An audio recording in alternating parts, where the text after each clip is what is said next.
The ranking of the books of the one to Marvin Redpost.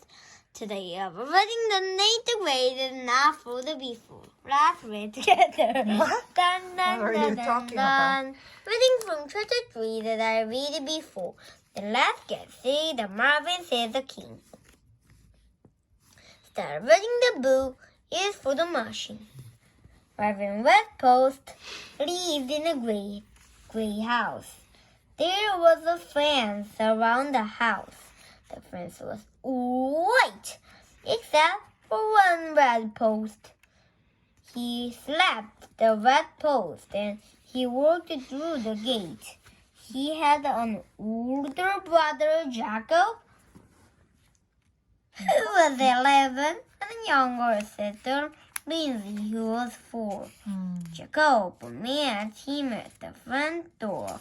"Watch out, Mer," he said. "Mom's mad." "I am not mad," said their mother, coming up behind him. She sounded mad. "Go clean your room," she told Jacob. Like me. "I already cleaned my room," said Jacob. "Clean it again," she said. Right. Then help Lindsay with hers. Jacob was right. She was Jacob. mad. Kyle, Jacob. Please Right. call him Jacob. To the meaning of the sanctuary, okay? As Stuart, As George, he he said. said, "Grandma and Grandpa are coming over. I forget. You should have called." "Wait a moment," said his mother. "You didn't tell me you were going to Stuart's house. I have no idea where you were. I always go to Stuart's for weeks," said Marvin. "You are supposed to call," said his mother. "You could have been kidnapped. For all I knew." Okay, I'm sorry," said Marvin. He went upstairs to his room. "I was kidnapped. For all you know," he murmured to himself. He wondered if his mother would say that if she was really a kidnapper. Probably not. Bandage bothered you. I want you to do your homework. His mother yelled up to him, "Before Grandma and Grandpa get here." Okay, Marvin murmured. Marvin had a pet lizard named General Jackson. Jackson. Oh, I see. General Jackson lived in a glass cage next to Marvin's desk. Is she? Okay. She probably has no idea I'm Prince Robert, Marvin told the general. "If she did, she wouldn't yell at me. She'd serve me breakfast in bed every morning." General Jackson stuck out his tongue. Homework Marvin had to practice his handwriting. He wrote as fast as he could. "If I was a prince," he said, "I wouldn't have to do homework. A servant would do it for me." He finished his homework, then walked downstairs. His grandparents still had not arrived. His father was watching television in the den. "Dad," said Marvin, "was I adopted?" "What? No, of course not." "Would you tell me if I was?" Huh? "Yes, but you weren't." Marvin rubbed his chin. His father seemed to be telling the truth. "What happened when I was born?" Marvin asked. "What? Did anything unusual happen?" His father looked away from the television. It seemed there was something," he said. I forgot what it was, but it was a false alarm. You were fine. He turned back to the television. Did they take me away? Asked Marvin. I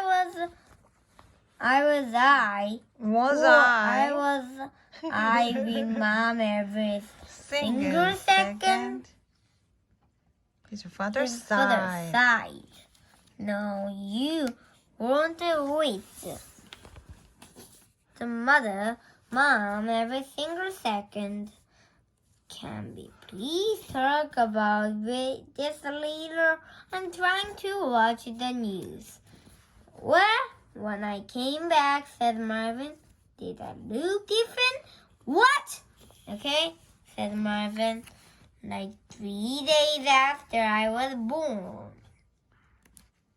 Did I look exactly the same as the day I was born? I don't remember. Probably not. Babies change quickly. What did I look like when I was born? You looked like a baby. All babies look pretty much the same. Now please, Marvin, I want to watch this. The doorbell rang. Marvin heard his grandparents enter. His father got up. See, Monmer, he said. But now Marvin was watching TV. The king of Shampoo was on the news. The king had red hair underneath his gold crown. I don't know if my son is alive or dead, said the king. How about reading one page? Okay. Except he spoke with a strange accent, so it sounded like I don't know if my son is alive or dead. The king's face filled the TV screen. He spoke, Robert, if you're listening out there, please call me. Return to your rightful place on the throne. We need you. Your kingdom awaits you. Except it sounded like we need you. Your kingdom awaits you. The newsman came on. If you think you may know someone who is Prince Robert, you should. The television shut off. Mr. Redpost put down the remote control switch. Let's not keep Grandmother and Grandpa waiting, he said. Marvin's grandparents were making a big fuss over Lindsay. You are so pretty, Lindsay, said his grandmother. You look more and more like your mother every day.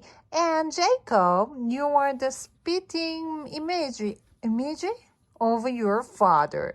Who do I look like, Grandma? Asked Marvin. His grandmother smiled at him. You look like... She stopped and thought a moment. You look like both your parents, she said. But Marvin knew she was just saying that. She really meant he didn't look like either of them.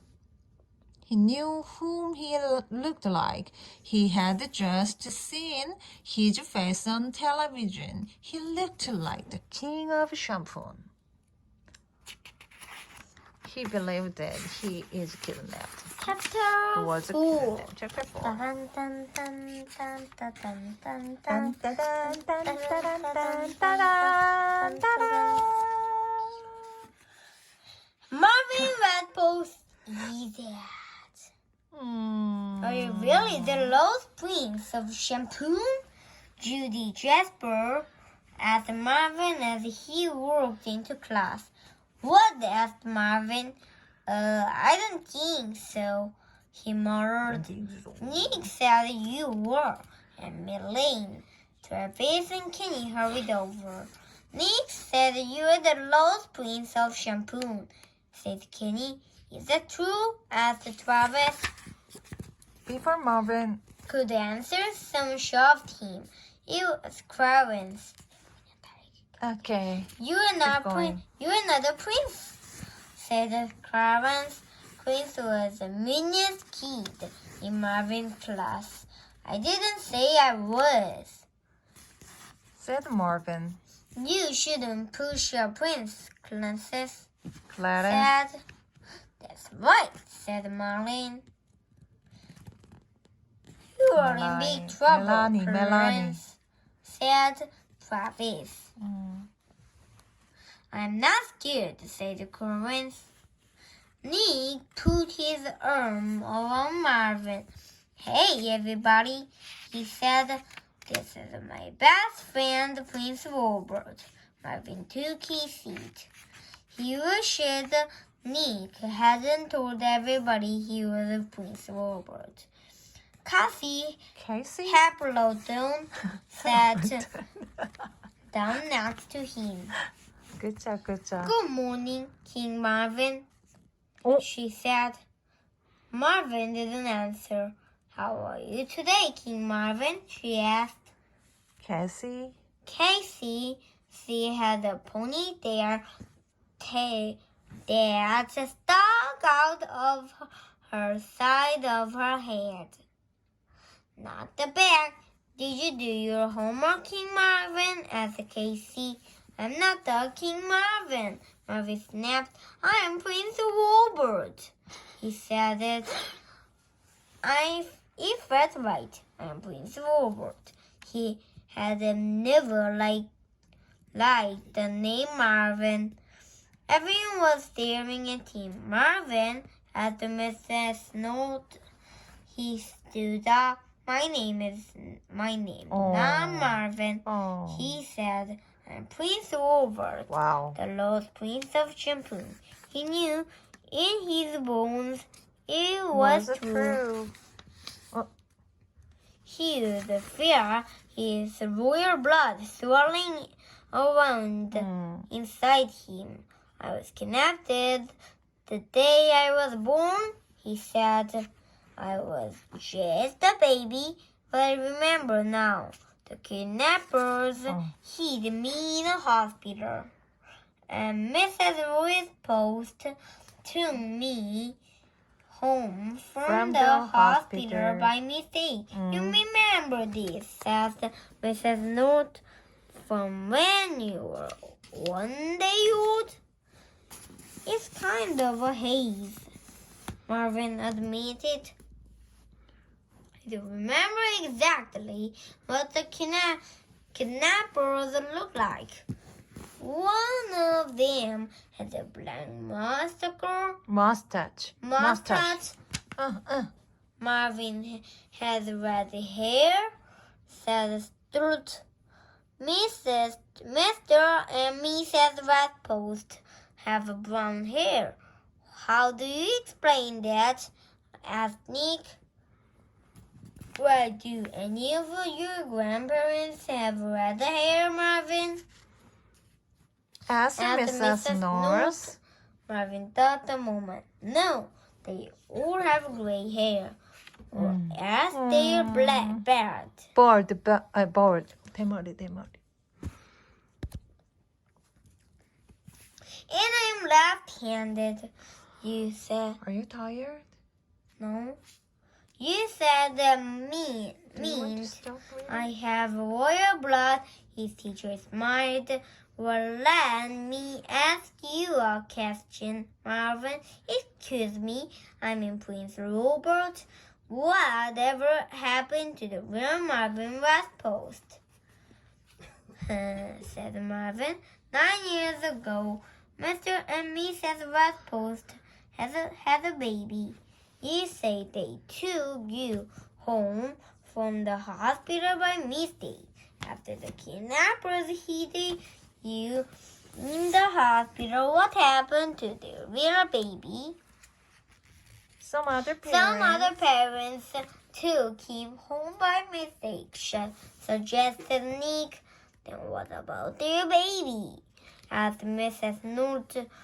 Other parents took him home, said Judy. So parents just keep talking home. The wrong babies from this hospital, asked Mrs. North. The real Marvin Redpost could have died, said Cassie. But then the people in the hospital discovered they had this extra baby. So they gave it to Mr. and Mrs. Redpost. And that way everybody was happy. Well, I suppose anything is possible, said Mrs. North. I watched the news last night, said Stuart. The king of shampoo was on. They gave a number to call. I wrote it down. Well, there you go, Mrs. North. All you have to do is call the number. But at the moment, Marvin was feeling strangely sad. He was thinking about what Casey Hamilton said. The really Marvin Redpost was dead.